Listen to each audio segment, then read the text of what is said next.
Friends, good morning. Praise அலாட். இன்றைக்கி கல்யாண நாள் பிறந்த நாள் கொண்டாடுற எல்லோருக்கும் எங்களுடைய வாழ்த்துக்கள். இன்றைக்கி நான் 3 விதமான சமையல் சமைக்கணும் ஃப்ரெண்ட். வாங்க பார்க்கலாம். பாருங்கள் ஃப்ரெண்ட், இப்போ எண்ணெயில் நான் உப்பு போட்டு வச்சுருக்கிறேன். இவங்க கூட கொஞ்சமாக வெங்காயம் சேர்த்துக்கிறேன். கொஞ்சமாக வெங்காயம், ஒரு 2-3 சிகப்பு மிளகாய் போட்டுக்கிறேன். இவங்க வதங்கி வரட்டும் ஃப்ரெண்ட், பார்க்கலாம். பாருங்கள், இவங்க நல்லா வதங்கிக்கிட்டு இருக்காங்க. இந்த டைமில் நான் கங்கூம் கீரை எடுத்து வச்சுருக்கேன். கேரட் கொஞ்சம் போட்டு இவங்களை பரட்டி எடுத்துக்கலாம். பாருங்கள் ஃப்ரெண்ட், இவங்க வதங்கி வரட்டும், நல்லா வெந்து வரட்டும். அடுத்த ரெசிபிக்கு போகலாம். இங்கே பாருங்கள், சாதம் வடிச்சிக்கிட்டு இருக்கிறேன். சாதம் நல்லா வெந்துக்கிட்டு இருக்காங்க. இவங்க வெந்து வரட்டும் ஃப்ரெண்ட். நான் ஒரு நாளைக்கு மூணு டிஷ் இல்லைன்னா 4 விதமான சாப்பாடு, இல்லைன்னா 3 விதமான சாப்பாடு சமைப்பேன். எதுக்குன்னு நான் லாஸ்ட்டாக சொல்கிறேன். இப்போ பாருங்கள், எங்கள் வீட்டில் மணி எத்தனைன்னு 10 இன்னும் 10 நிமிஷம் இருக்குது. இப்போ கங்கோங் சமைச்சு முடிஞ்சு இப்போ நான் கோபிஸ் பரட்ட போகிறேன் ஃப்ரெண்ட். நான் சைவமாக சமைச்சிக்கிறேன், அப்புறம் அசைவத்துக்கு போகலாம். கோபிஸ் போட்டுட்டேன், கேரட்டும் கோபிஸும். இவங்கள வதக்கி எடுத்துக்கலாம். இங்கே பாருங்கள், சாதமும் வெந்தயம் போட்டு நல்லா வடிச்சிட்டேன் ஃப்ரெண்ட். வடித்து எடுத்துட்டேன். பாருங்கள் எப்படி இருக்காங்கன்னு. நம்ம வீட்டில் எப்பயுமே கொஞ்சம் குழஞ்ச மாதிரி தான் சாதம் ஆக்குவோம். அதேமாரி ஆக்கி எடுத்துட்டேன். அடுத்தது போகலாம். கோபிஸும் வதக்கி எடுத்துட்டோம் ஃப்ரெண்ட். இப்போ அடுத்த டிஷ்ஷுக்கு போகலாம். அடுத்தது என்ன செய்ய போகிறேன்னா, நான் சைவமாக சாடின்னு செய்ய போகிறேன். இப்போ வெங்காயம் கொஞ்சம் போட்டுக்கிறேன் இவங்க கூட. அப்புறம் ஒரு 3 மிளகாய் ஸ்லைஸ் போட்டுக்கிறேன். அப்புறம் ஒரே ஒரு ஊசி மிளகாய் பாதியாக போட்டுக்கிறேன். இங்கே பாருங்கள், இவங்க தான் சைவ சாடின்னு சைவ கடையில் கேட்டிங்கன்னா கொடுப்பாங்க. ரொம்ப டேஸ்ட்டாக இருப்பாங்க ஃப்ரெண்ட். ஒரிஜினல் சாடினை விட இவங்க இன்னும் டேஸ்ட்டாக இருப்பாங்க. வாங்க பார்க்கலாம். இப்போ பாருங்கள், இவங்க கூட கொஞ்சமாக இஞ்சி பூண்டு பேஸ்ட்டு போட்டுக்கிட்டேன். நம்ம நார்மலாக சாடின் பட்டுற மாரியே பட்டலாம் ஃப்ரெண்ட், ஆனால் ரொம்ப டேஸ்ட்டாக இருப்பாங்க. இங்கே பாருங்கள், நான் கொஞ்சமாக மிளகாய் தூள் போட்டிருக்கேன். ஒரு கரண்டி மிளகாய் தூள் போட்டிருக்கேன். ஒரு கரண்டி மிளகாய் தூள் போட்டுட்டு கொஞ்சமாக நான் தண்ணி ஊற்றி இவங்கள வேக வைக்கிறேன். இவங்க வெந்து வரட்டும் ஃப்ரெண்ட்.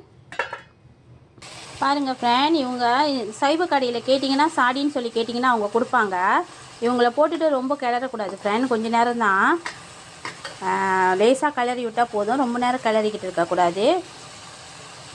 நான் இவங்க கூட ஒரு தக்காளி பழம் போட்டிருக்கேன் ஃப்ரெண்ட். ஒரு தக்காளி பழம், ஒரு சின்ன தக்காளி பழம் ஒரு ஸ்லைஸ் பண்ணி போட்டிருக்கேன். கொஞ்சமாக மறுபடியும் வெங்காயம் ஆட் பண்ணியிருக்கேன். இவங்க முடிஞ்சிட்டாங்க. அடுத்த ரெசிபிக்கு போகலாம். இங்கே பாருங்கள், நான் அடுத்தது சிக்கன் செய்ய போகிறேன். சைவம் செஞ்சு முடிச்சிட்டேன். இப்போ அசைவத்தில் சமைக்க போகிறேன். இங்கே மிளகாய் தூள் போட்டிருக்கேன். அப்புறம் இஞ்சி பூண்டு பேஸ்ட்டு போட்டிருக்கேன். ஒரு 3 ஊசி மிளகாய் இடித்து போட்டிருக்கேன். அப்புறம் உருளைக்கிழங்கு போட்டிருக்கேன் ஃப்ரெண்ட். இவங்க எல்லாம் வெந்து வரட்டும். இவங்கெல்லாம் நல்லா அந்த உருளைக்கிழங்கு எல்லாம் நல்லா வெந்து வரட்டும் ஃப்ரெண்ட். அடுத்த ரெசிபி பார்க்கலாம். அடுத்த ஸ்டெப் பார்க்கலாம். இப்போ இங்கே மறுபடியும் என்ன செஞ்சிட்ருக்கிறேன்னா, ஒரு 2 ஊசி மிளகாய் ரெண்டாக உடச்சி போட்டிருக்கேன். கொஞ்சம் நெத்திலி போட்டிருக்கேன். ஒரு வெங்காயம், இஞ்சி பூண்டு பேஸ்ட்டு, அப்புறம் கடுகு தாளிப்பு, உப்பு கொஞ்சம் போட்டிருக்கேன் ஃப்ரெண்ட். இப்போ இங்கே என்ன செய்ய போகிறேன்னா, நான் புளிச்சக்கீரையை பெரட்ட போகிறேன். வாங்க பார்க்கலாம் எப்படி பெரட்டுறேன்னு. இப்போ புளிச்சக்கீரையை ஆட் பண்ணிடுறேன். புளிச்சக்கீரை கடையில் புளிச்சக்கீரை துவையல் இப்படி தானே செஞ்சு சாப்பிட்ருக்கீங்க. ஒரு நாளைக்கு இந்தமாதிரி செஞ்சு சாப்பிடுங்க, அவ்வளோ டேஸ்ட்டாக இருப்பாங்க ஃப்ரெண்ட்.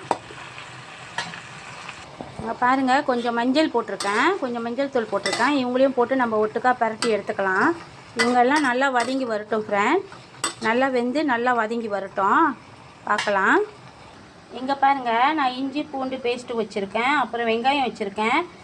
2 பச்சை மிளகாய் வச்சுருக்கேன். ஒரு 3 ஊசி மிளகாய் வச்சுருக்கேன். பச்சை மிளகாய்னால் இந்த மிளகாய் ஃப்ரெண்ட். இந்த மிளகாய் 2 போட்டிருக்கேன். அப்புறம் ஊசி மிளகாய் போட்டிருக்கேன். வெங்காயம் போட்டிருக்கேன். இஞ்சி பூண்டு பேஸ்ட்டு போட்டிருக்கேன். இவங்க எல்லாத்தையும் பிளெண்ட் பண்ணி எடுத்துக்கலாம்.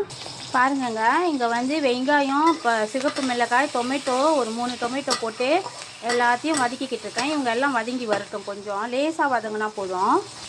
பாருங்கங்க, இவங்க நல்லா கொஞ்சம் லேசாக வதங்கி வந்துட்டாங்க. இவ்வளோ வதங்கி வந்தால் போதுங்க. இப்போ நம்ம அரைச்சி வச்சுருக்கோம்ல பச்சை மிளகாயெல்லாம் போட்டு அந்த பேஸ்ட்டை ஊற்றிக்கலாம். கலந்து விட்டுலாங்க. பாருங்கள், அந்த இஞ்சி பூண்டு பேஸ்ட்டு, மிளகாய் பேஸ்ட்டு ஊற்றுனானே நான் சுத்தம் பண்ணி வச்சுருக்கேன் சாடின்னு இவங்க கூட போட்டுட்டேன். இவங்க கூட போட்டுட்டு என்ன சாடின் பாய்ப்பேன்னா, நான் இந்த சாடின் பாய்ப்பேங்க. ரொம்ப நல்லா இருப்பாங்க இவங்க. இந்த சாடினையும் போட்டுட்டு இப்போ இவங்க நல்லா சுண்டி வரட்டுங்க. நல்லா இவங்க வெந்து நல்லா சுண்டி வரட்டுங்க, பார்க்கலாம். இங்கே பாருங்கள், நம்மளோட சூப்பரான கோழி வறுவல் வெந்துக்கிட்டு இருக்காங்க. இவங்களும் வெந்து வரட்டும். கிழங்குலாம் நல்லா வெந்துட்டாங்க, இன்னும் இவங்க தான் வேகணும். இவங்களும் நல்லா வெந்து வரட்டும் ஃப்ரெண்ட், பார்க்கலாம். இப்போ பாருங்கள், இந்த புளிச்சக்கீரையை நான் பெரட்டினேன்லங்க, அந்த புளிச்சக்கீரையை வந்து இப்போ இடிக்கல்லில் போட்டு லேசாக இடித்து எடுத்துக்கலாங்க. பாருங்கங்க, இவங்க தண்ணி பிடிச்சி வைக்கிற மண்பானைங்க. நேற்று புதுசாக எங்கள் வீட்டுக்கு வந்திருக்காங்க. நேற்று தான் வந்தாங்கங்க. இவங்களும் வந்தாங்கங்க. 2 பேரும் நேற்று தான் வாங்கியிருந்தாங்க. இவங்க 2 பேரும் சேர்த்து நம்ம ஊர் காசுக்கு வந்து 200 சொன்னாங்க. சரின்னு வாங்கிக்கிட்டேங்க. எனக்கு ரொம்ப பிடிக்கும், அதனால் வாங்கிக்கிட்டேன். ஆனால் இவங்க தாங்க சூப்பரு, செம்மையாக இருக்காங்க. தண்ணி சூப்பராக இருக்காங்க. ஆனால் ரொம்ப பெருசுங்க. 200 நான் கொடுத்து வாங்கினது வந்து ரொம்ப வேர்த்தான காசு தாங்க. பாருங்கள் ஃப்ரெண்ட், இன்றைக்கி உள்ள சமையல் ஃப்ரெண்ட், என்னென்ன சமையல்னு பார்க்கலாம் வாங்க. இங்கே வந்து புளிச்சக்கீரை நம்ம இடிச்சிருக்கோம்ல, புளிச்சக்கீரை இடிச்சிருக்கோம் இடியல். அப்புறம் இங்கே வந்து கோழி வறுவல் மிளகுத்தூள் போட்டு கோழி வறுவல் லேசாக செஞ்சேன். இங்கே வந்து நம்ம சாடின் வந்து பச்சை மிளகாய் போட்டு பரட்டி வச்சுருக்கிறேன். இங்கே வந்து நம்மளோட கோபிஸும் பரட்டிட்டேன். இவங்க வந்து சைவ சாடின்னு, இவங்கள கொஞ்சம் மசாலாத்தூள் போட்டு பரட்டி வச்சுருக்கேன். இவங்க வந்து கங்கும் கீரை, இவங்க வந்து கொஞ்சம் கேரட் போட்டு உரப்பு இல்லாமல் செஞ்சுருக்கேன். இவங்க வந்து ரசம் ஃப்ரெண்ட், இன்றைக்கி நம்ம வீட்டில் ரசம். இங்கே பாருங்கள், நான் சமைக்கிறதுக்கு முன்னே உங்கள்கிட்ட மணியை காமிச்சேன். இப்போ பாருங்கள் மணி எத்தனைன்னு ஃப்ரெண்ட். இப்போ மணி எத்தனைன்னு பார்த்துட்டீங்க. சமைக்கும் போதும் மணி எத்தனைன்னு பார்த்துருந்தீங்க. நான் சில வீடியோவில் வந்து வேகமாக சமைப்பேன். ஏன்னா நான் வீட்டிலே சின்ன ஒரு கேட்ரிங் செய்கிறேன், டிஃபன் கேட்ரிங் செய்கிறேன். அப்போ வந்து நான் சைவமும் சமைச்சு கொடுக்கணும், அசைவமும் சமைச்சு கொடுக்கணும், வேகனும் சமைச்சு கொடுக்கணும் ஃப்ரெண்ட். சில சமையலுக்கு வந்து வெங்காயம்லாம் பாய்க்க மாட்டேன். அதனால் நான் வந்து கொஞ்சம் வேகமாக சமைப்பேன் ஃப்ரெண்ட். அதனால தான் ஒன்று மாற்றி ஒன்று சமைச்சிக்கிட்டு இருக்கிறேன். இப்போ நீங்கள் கேட்ட கேள்விக்கு உங்களுக்கு பதில் கிடச்சிருக்கோன்னு நினைக்கிறேன். வாங்க ஃப்ரெண்ட், இன்றைக்கி எங்கள் வீட்டு சமையல் பார்த்தீங்களா? வாங்க சாப்பிட்லாம். எல்லாருக்கும் ரொம்ப நன்றி இது வரைக்கும் என் சேனலை பார்த்துக்கிட்டு இருந்ததுக்கு. ஃப்ரெண்ட், மறக்காமல் சப்ஸ்கிரைப் பண்ணுங்கள், லைக் பண்ணுங்கள், ஷேர் பண்ணுங்கள். நான் புதுமையாக தான் இந்த வீடியோ செஞ்சுக்கிட்டு இருக்கேன். இந்த யூடியூப் சேனல், டிக்டோ சேனல் எல்லாம் புதுமையாக செஞ்சுக்கிட்டு இருக்கேன் ஃப்ரெண்ட். தயவுசெய்து ஏதாவது தவறு இருந்துச்சுன்னா என்னை மன்னிச்சிருங்க. நான் தவறு இருந்தால் காமெண்டில் சொல்லுங்கள், நான் திருத்திக்க பார்க்குறேன்.